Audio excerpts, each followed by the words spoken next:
안녕하세요. 오늘 저희와 함께 필옵틱스라는 기업, 상당히 흥미로운 곳인데요. 여기 속사를 한번 들여다볼 시간입니다. 저희가 오늘 참고할 자료는 필옵틱스 기업 심층 분석과 투자 전략이고요. 이걸 토대로 이 기업의 현재, 그리고 또 미래까지 명확하게 한번 그려보는 게 저희 목표입니다. 이 회사가 왜 이렇게 주목을 받나 보면요. 그 핵심에 뭐랄까 안정적인 현재 사업이 하나 있고 네, 2차 전지 장비 쪽이죠. 맞아요. 그리고 또 게임 체인저가 될 수 있는 미래 기술. 유리기판이요? 네.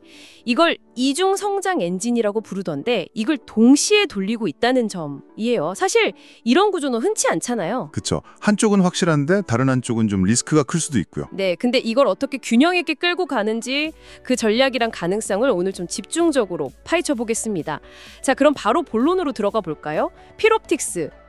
정확히 어떤 사업들을 하는 회사인가요? 자료 보니까 크게 기둥이 두 개네요. 네, 맞습니다. 하나는 역시 그 2차 전지 공정 장비, 레이저 노칭, 스태킹 장비. 이게 매출의 65%가 넘는다니 뭐 확실한 주력 사업인 거죠? 네, 아주 정밀한 레이저 기술로 배터리 생산 효율하고 품질을 높이는 그런 핵심 장비들이에요. 그렇군요. 그리고 또 다른 한 축이 이제 OLED 디스플레이 공정 장비입니다. 레이저 커팅이나 LLO 같은 거요. LL로요? 그건 뭔가요? 그 레이저 리프트 오프라고 플렉서블 디스플레이 만들 때요. 유리기판에서 그 얇은 필름을 손상 없이 딱 떼어내는 기술이에요. 아주 중요하죠. 아하. 이쪽에 한 33% 정도 되고요. 일부 반도체 장비 사업도 조금 하고 있습니다. 들어보니까 기본적으로 이 회사는 첨단 광학 기술이 핵심 DNA 같네요. 그렇죠. 그걸로 이제 성장하는 산업들의 핵심 공정을 딱 공략하는 그런 전략인 겁니다. 기존 사업만 봐도 기술 깊이가 상당히 보이는데 자료에서 훨씬 더 제 눈길을 끈 건 역시 그 신사업? 유리기판 가공 장비예요. 이게 왜 이렇게 중요하게 다뤄지는 건가요? 그냥 뭐 아이템 하나 추가하는 느낌이 아닌데요? 바로 그겁니다. 그러니까 현재에 만족하지 않고 다음 시대를 준비한다. 여기서 이 회사의 어떤 야심 같은 걸 볼 수 있는 거죠. 유리기판, 이게 단순히 뭐 소재 하나 바꾼다 이런 차원이 아니고요. 반도체 패키징 판도로 완전히 바꿀 수 있는 뭐랄까 게임 체인저로 얘기가 나오거든요. 게임 체인저요? 네, AI 시대에는 데이터 처리량이 엄청나게 늘어나잖아요. 근데 기존에 쓰던 플라스틱 기판으로는 그 열이나 신호 왜곡 같은 물리적인 한계가 점점 오는 거죠. 아하, 그러니까 더 단단하고 열에도 강하고 전기적 특성도 더 좋은 유리를 써서 반도체 칩들을 훨씬 더 빽빽하게 또 효율적으로 연결하겠다 이런 거군요. 맞습니다. 자료에 보니까 필옵틱스가 이 유리 기판에 아주 미세한 구멍, 그러니까 전극 통로를 뚫는 TGV 레이저 장비, 이걸 국내 최초로 개발했다던데요. 이게 핵심 기술이겠네요? 정확합니다. 그 TGV, Through Glass Via 기술이 유리기판 상용화에 있어서 가장 큰 기술적 허들 중 하나였거든요. 근데 필옵틱스가 이걸 자체 개발했다는 건 상당한 의미가 있습니다. 어떤 의미죠? 단순히 기술 하나 확보했다 이걸 넘어서요. 차세대 반도체 패키징 시장에서 우리가 핵심 플레이어가 되겠다 이런 선언이나 마찬가지죠. 미래 성장 동력으로 아주 강하게 밀고 있는 이유입니다. 이게 또 시장에서 이 기업 가치를 높게 보는 결정적인 이유 중 하나가 되고요. 와, 미래에 대한 베팅이 아주 공격적이네요. 그럼 현재 성적표는 좀 어떤가요? 작년 매출액이 4천억이 넘어서 외형은 엄청 커졌는데 영업이익은 137억, 근데 순이익은 오히려 마이너스 129억 적자예요. PER도 마이너스 150배가 넘으면 의미가 없고요. 이건 어떻게 봐야 할까요? 성장하는데 속은 비었나? 이런 건가요? 네, 겉으로만 보면 그렇죠. 대규모 수주가 이제 매출로 잡히기 시작하면서 덩치는 커졌는데 수익성은 아직 좀 못 따라오는 모습이죠. 이 적자 배경에는 몇 가지 요인이 있을 텐데요. 자료에서도 지적하듯이 원가 부담이 있었을 수도 있고요. 또 하나는 방금 얘기한 그 유리기판 같은 미래 기술 있잖아요. 네네. 여기에 R&D 투자를 상당히 공격적으로 하면서 그 비용이 크게 잡혔을 가능성이 높습니다. 아, 투자 비용이요? 네, 그러니까 미래를 위한 투자 비용이 현재 손익계산서에 영향을 주고 있다. 이렇게 해석하는 게 합리적일 것 같아요. 위험해 보일 순 있지만 어쩌면 의도된 전략일 수도 있다는 거죠. 미래를 위한 투자가 현재 이익을 좀 깎아먹고 있다. 이런 분석이시군요. 근데 이렇게 투자를 막 하면 재무 상태가 좀 불안해질 수도 있지 않나요? 특히 신사업은 불확실성도 크잖아요. 재무 상태 얘기도 자료에 있었죠. 네, 그게 또 이 회사의 흥미로운 점이에요. 그렇게 투자를 하는데도 재무 건전성은 상당히 괜찮게 관리되고 있다는 겁니다. 그래요? 자료 보면 부채 비율이 한 60% 정도 되거든요. 60%면 낮은 건가요? 네, 이게 어느 정도냐면요. 동종 장비 업계의 평균 부채 비율이 보통 100%를 훌쩍 넘어요. 자료엔 108.77%로 나와 있네요. 그거에 비하면 매우 낮은 수준이죠. 와, 업종 평균의 거의 절반이네요. 아니, 대규모 수주도 하고 신사업 투자도 하는데 부채 비율이 저렇게 낮다는 건 관리를 엄청 잘하고 있다는 건가요? 아니면 기존 사업에서 돈을 잘 벌거나? 둘 다 가능성이 있습니다. 뭐랄까, 안정적인 기존 사업 기반 위에서 좀 신중하게 레버리지를 관리하면서 미래 투자를 하고 있다. 이런 신호로 읽을 수 있겠죠. 이게 또 의미하는 바는 앞으로 추가적으로 대규모 투자가 필요할 때도 충분히 감당할 수 있는 어떤 재무적인 체력을 갖추고 있다. 이런 뜻도 되고요. 일종의 안전마진을 확보해 놓고 미래를 그리고 있다. 이렇게 볼 수 있겠네요. 안정적인 재무 기반 위에서 미래 가치를 키우고 있다. 아, 그래서 그런지 시장 평가는 현재 수익성 지표랑은 완전 딴판인 것 같아요. 특히 PBR이 5.88배. 이거 정말 눈에 확 띄는데요. 순자산 가치의 거의 6배잖아요. 이건 어떻게 해석해야 돼요? 그냥 비싸다 이렇게만 볼 수는 없을 것 같은데요. 네, PBR 5.88배는 확실히 높죠. 근데 이걸 단순히 비싸네 이렇게 결론 내리긴 좀 어렵습니다. 특히 피로옵틱스처럼 성장 스토리가 아주 명확한 기업들은요. 시장이 현재 자산 가치나 이익보다는 그 미래 성장 잠재력에 훨씬 더 큰 가중치를 두거든요. 미래 성장성이요? 네, 그러니까 시장은 피로옵틱스의 꾸준한 2차 전지 수주 능력 이것도 보지만 특히 유리기판이라는 신사업이 가져올 그 파괴적인 성장에 대해서 매우 강력한 기대를 걸고 있다. 이런 증거라고 볼 수 있습니다. 아, 현재 수익이 적자고 ROE도 3.51%로 낮잖아요. PER가 마이너스인 걸 보면 이건 아마 과거 데이터거나 좀 다른 기준의 계산일 수는 있는데 어쨌든 이런 현재 지표와는 명확히 대비되는 지점이죠. 시장은 지금 비용 나가는 게 미래에 훨씬 큰 이익을 얻기 위한 투자다. 이렇게 보고 있는 겁니다. 현재 수익성 지표랑 미래 기대감 사이에 이 간극이 크다는 점이 오히려 이 회사의 지금 상황을 딱 보여주는 것 같네요. 여기서 또 재미있는 데이터가 나오는데요. 10월 27일자 수급 동향을 보니까 개인 투자자들은 18만 주 넘게 팔았어요. 순매도죠. 근데 외국인이랑 기관은 각각 16만 주, 1만 2천 주 이상 같이 샀어요. 이른바 상끌이 매수? 이건 어떤 신호로 읽어야 할까요? 이거 시장에서는 굉장히 중요하게 보는 시그널 중 하나입니다. 보통 스마트머니라고 하잖아요. 네네. 이 외국인이랑 기관 투자자들이 동시에 그것도 개인들이 파는 물량을 받아내면서까지 적극적으로 샀다는 건 단기적인 주가 등락보다는 이 회사의 중장기적인 성장 스토리에 베팅하고 있다. 이런 강력한 증거로 해석할 수 있습니다. 중장기 성장성이요? 네, 이들이 아무래도 정보 접근성이나 분석력이 좀 더 뛰어나다고 보니까요. 이들의 동반 매수는 종종 기업 가치에 대해서 긍정적인 재평가가 이루어지고 있다. 이런 신호로 간주되곤 합니다. 이런 스마트머니 움직임? 이게 최근에 좋은 뉴스들이 계속 나온 거랑 관련이 있겠군요. 자료에도 나왔듯이 삼성 SDI랑 3천억 원대 대규모 레이저 노칭 장비 공급 계약 이것도 있었고. 네, 큰 계약이었죠. 그리고 반도체 전시회 SEDEX 2025에서 차세대 유리기판 장비 처음 공개해서 글로벌 고객사들이 엄청 관심을 보였다. 이런 뉴스도 있었고요. 이 두 개가 딱 시너지를 낸 걸까요? 정확합니다. 그러니까 대규모 수주 계약은 현재의 실적이나 현금 흐름에 대한 가시성을 확 높여주고요. 유리기판 장비 공개는 미래의 성장 잠재력에 대한 기대감을 그냥 확 끌어올리는 역할을 한 거죠. 현재와 미래 둘 다 잡았네요. 그렇죠. 특히 삼성 SDI 계약은 그게 IRA, 인플레이션 감축법이랑 연계된 북미 공장 증설 물량이라는 점에서 그냥 수주 하나 이상의 의미가 있어요. 이런 구체적인 성과랑 미래 비전 제시가 딱 맞아떨어지면서 외국인 기관 투자 심리를 아주 강하게 자극한 걸로 보입니다. 외부 환경 얘기 나왔으니까 말인데요. 정부 정책, 특히 미국 쪽 정책들도 이 회사한테 좀 좋은 영향을 주고 있는 건가요? 자료에 IRA랑 미국 반도체 지원법, 칩스 액트라고 하죠. 이게 언급되어 있던데요. 네, 맞아요. 현재 피롭틱스는 이 두 가지 아주 강력한 정책에 순풍을 동시에 받고 있는 굉장히 유리한 위치에 있습니다. 오, 둘 다요? 네. 먼저 IRA는 북미 안에서 전기차랑 배터리 생산을 엄청나게 장려하는 법안이잖아요. 그렇죠. 이것 때문에 피롭틱스의 핵심 고객사인 삼성 SDI 같은 배터리 회사들이 미국에 막 대규모 공장을 짓고 있고요. 이게 곧 피롭틱스의 2차 전지 장비 수주 확대로 바로 연결되는 구조입니다. 직접적인 수혜를 딱 받고 있는 거죠. 2차 전지 쪽은 명확하네요. 그럼 반도체 지원법, 이건 유리기판 사업이랑 관련 있는 건가요? 그렇습니다. 반도체 지원법이 단순히 보조금만 주는 게 아니고요. 미국 안에 첨단 반도체 기술 생태계랑 공급망을 만들려는 아주 큰 그림을 그리고 있거든요. 아, 생태계 구축. 네. 근데 유리기판 같은 이런 차세대 패키징 기술이 이 첨단 공급망의 핵심 요소가 될 가능성이 매우 높습니다. 따라서 이 법안은 장기적으로 필옵틱스의 유리기판 가공 장비가 미국의 차세대 반도체 생태계에 들어가고 성장할 수 있는 아주 우호적인 환경을 만들어준다고 볼 수 있죠. 신사업까지 정책 지원을 등에 엎은 셈이에요.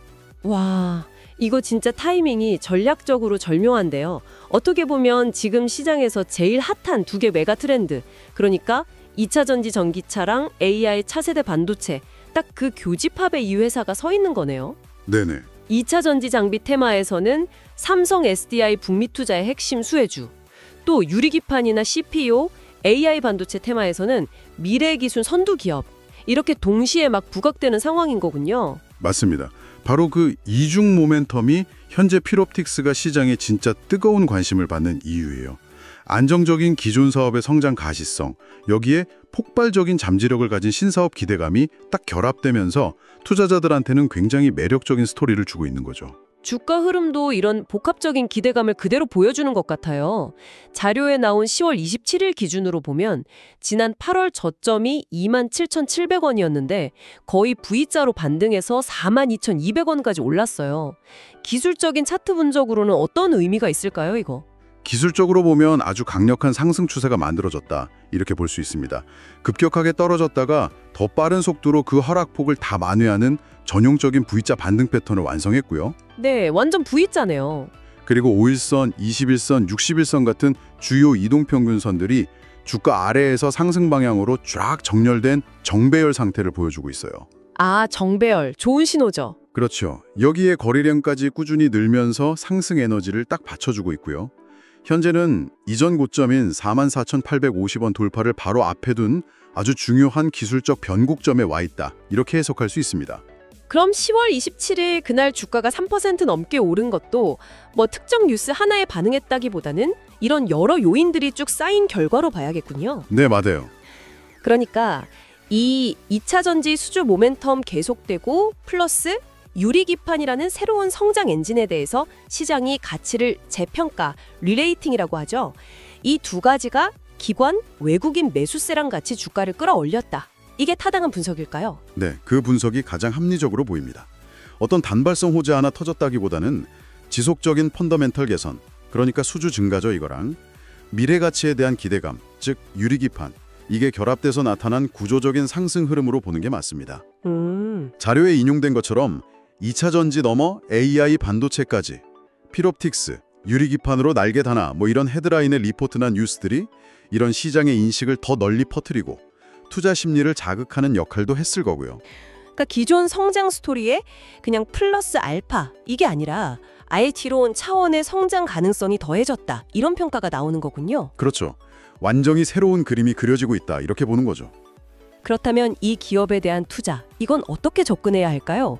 주가가 이미 꽤 많이 오른 상태라 따라 사기는 좀 부담스러울 수도 있는데 자료에서는 구체적인 전략이랑 가격대까지 제시를 했더라고요. 네, 투자 전략 쪽을 보면요. 필옵틱스가 워낙 명확한 성장 산업, 2차 전지랑 AI 반도체죠. 여기에 깊숙이 발을 담그고 있기 때문에 장기적인 관점에서 봤을 때 성장주 포트폴리오의 핵심 종목으로 편입을 고려해 볼 만하다, 이런 의견이 제시됐습니다. 장기적인 관점. 네. 다만 단기적으로 좀 급등했으니까 피로감은 있을 수 있다.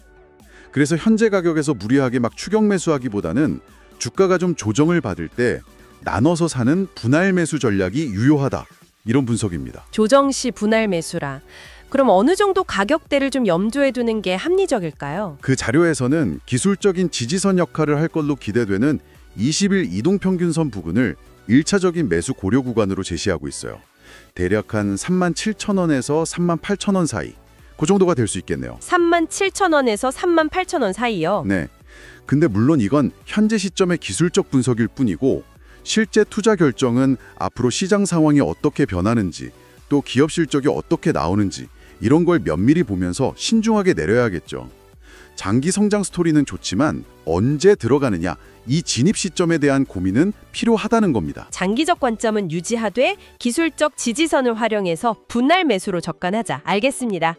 그리고 이 회사가 단순히 국내 시장에만 있는 게 아니라 글로벌 기술 생태계, 특히 미국 시장하고 연결고리가 아주 강하다는 점도 중요한 포인트로 강조됐네요. 네, 그 점이 필옵틱스의 성장 스토리를 더 매력적으로 만들죠. 2차 전지 사업 같은 경우는 아까 말씀드렸듯이 고객사인 삼성 SDI가 스텔란티스, GM 같은 미국의 대표 자동차 기업들이랑 합작해서 미국 현지의 대규모 배터리 공장을 짓고 있잖아요. 네네. 필옵틱스 장비는 이 공장들의 해침 설비로 들어가니까 사실상 미국 전기차 공급망의 아주 중요한 한 축을 담당하게 되는 겁니다. 그럼 유리기반 이 신사업 쪽은 미국하고 연결고리가 어떻게 되나요? 이건 아직 좀 초기 단계 아닌가요? 유리기판 기술 자체가 지금 인텔, AMD, 엔비디아 같은 미국의 그 거대 반도체 기업들이 차세대 기술로 주목하고 R&D를 막 주도하고 있는 분야예요. 아, 미국 빅테크들이요? 네, 만약에 필옵틱스의 그 TGV 장비 기술력이 입증되고 양산 체제가 갖춰진다. 그러면 앞으로 이들 글로벌 빅테크 기업들의 공급망에 편입될 가능성이 충분히 열려 있다고 봅니다. 와. 즉, 현재의 주력 사업이랑 미래의 신사업 모두 미국이라는 이 거대한 시장, 그리고 첨단 기술 생태계랑 발맞춰서 같이 성장할 잠재력을 품고 있다. 이 점이 중요합니다. 종합적으로 한번 정리해보죠. 앞으로 한 1년 정도, 이 정도 타임라인으로 봤을 때 이 회사의 성장을 이끌 핵심 동력은 뭘까요? 그리고 혹시 뭐 일각에서 우려하는 것처럼 지금 너무 기대감이 높아서 곧 상장세가 꺾일 위험? 이런 건 없을까요? 자료에서는 이 부분에 대해 상당히 명확하게 전망하던데요. 네, 앞으로 한 3개월에서 12개월 정도 기간을 놓고 보면요. 실제 회사의 실적 성장을 이끄는 주된 동력은 역시 기존의 2차 전지 장비 사업이 될 가능성이 높다. 이렇게 분석합니다. 실적은 2차 전지. 네, 이미 확보해놓은 대규모 수주 잔고가 이제 매출로 본격적으로 찍히면서 가시적인 실적 개선을 이끌 거다. 이 때문이죠. 반면에 주가 모멘텀, 그러니까 시장의 기대감을 자극하고 주가 상승을 이끄는 핵심 동력은 단연 유리기판 신사업이 될 거다. 이렇게 전망하고 있습니다. 기대감은 유리기판. 네, 실적은 2차 전지가 끌고 기대감은 유리기판이 끄는 그런 쌍두마차 구조가 될 거라는 거죠. 그럼 정점 우려, 피크아웃 가능성은 어떻게 보나요? 너무 장밋빛 전망만 있는 건 아닐지. 그 자료에서는 정점 우려는 전혀 없다고 꽤 단호하게 얘기합니다. 전혀 없다. 네, 그 근거로 두 사업 모두 이제 막 본격적인 성장 궤도에 들어서는 초기 단계다. 이 점을 들고 있어요. 2차 전지 시장은 전기차 대중화랑 같이 이제 시작이고 특히 북미 쪽 공장 증설은 앞으로 몇 년간 계속될 장기 프로젝트거든요. 그렇죠. 유리기판 시장은 말 그대로 아직 열리지도 않은 블루오션이고요. 잠재력 자체가 이제 막 보이기 시작한 단계라는 거죠. 그렇군요. 그러니까 지금은 뭐 고점을 걱정할 때가 아니라 오히려 이 회사가 눈앞에 펼쳐진 이 엄청난 기회들을 얼마나 효과적으로 현실화할 수 있을지, 즉 실행력에 초점을 맞춰야 한다? 이 말씀이시네요. 정확합니다. 기회가 있냐 없냐는 이제 더 이상 질문거리가 아니고 이 주어진 기회를 어떻게, 얼마나 잘 실행으로 옮겨서 성과로 만들어낼 거냐, 이게 핵심 관전 포인트가 되는 시점이라는 분석입니다. 수주 잘 따내고 기술 개발 잘하고 양산 능력 갖추고 고객사 확보하고 이런 실행 과정에서의 허들들을 어떻게 넘어설지가 중요하겠죠. 네, 오늘 필옵틱스라는 기업에 대해 정말 다각도로 입체적으로 살펴본 것 같습니다. 안정적인 캐시카우 역할을 하는 2차 전지 장비 사업, 그리고 AI 시대의 게임 체인저가 될 수도 있는 유리기판 기술, 이 강력한 이중 성장 엔진, 또 이걸 뒷받침하는 비교적 안정적인 재무 구조와 시장의 뜨거운 관심까지. 네, 핵심은 결국 이 이중 성장 인진이 만들어내는 선순환 구조라고 할 수 있을 것 같아요. 기존 사업의 강점이 미래 유망 사업에 투자할 동력을 주고 또 신사업에 대한 기대감이 다시 기업 가치를 높이는 이런 구조죠. 여기에 스마트머니도 들어오고 우호적인 정책 환경까지 더해지면서 상당히 긍정적인 그림이 그려지고 있는 건 분명해 보입니다. 결국 자료에서도 계속 강조하듯이 이제 관건은 기회가 있냐 없냐가 아니라 이 엄청난 기회를 현실로 만들 실행력, 여기에 달려있다, 이런 결론에 이르게 되네요. 맞습니다. 그래서 마지막으로 한 번 더 깊이 고민해 보실 만한 질문을 던져보면서 마무리할까 하는데요. 네, 어떤 거죠? 2차 전지든 뭐 차세대 반도체 패키징이든 이쪽 기술 변화 속도가 정말 상상을 초월하고 글로벌 경쟁은 매일매일 치열해지고 있잖아요. 그렇죠. 정말 빠르죠. 이런 환경 속에서 피롭틱스가 이 황금 같은 기회를 성공적으로 현실화하는 과정에서 부딪힐 수 있는 가장 큰 실행상의 위험, 그러니까 엑스큐션 리스크는 과연 무엇일까요? 이래 되면 갑자기 막 늘어나는 수주를 감당할 생산 능력, 캐파가 부족하다든지 혹은 유리기판 분야에서 전혀 예상치 못한 경쟁 기술이나 경쟁자가 확 떠오른다든지 이런 변수는 없을까요? 오늘 분석에서 명시적으로 다루지는 않았지만 잠재적으로 이 회사의 발목을 잡을 수도 있는 난관은 무엇일지 한번 생각해 보시는 것도 판단에 도움이 되지 않을까 싶습니다.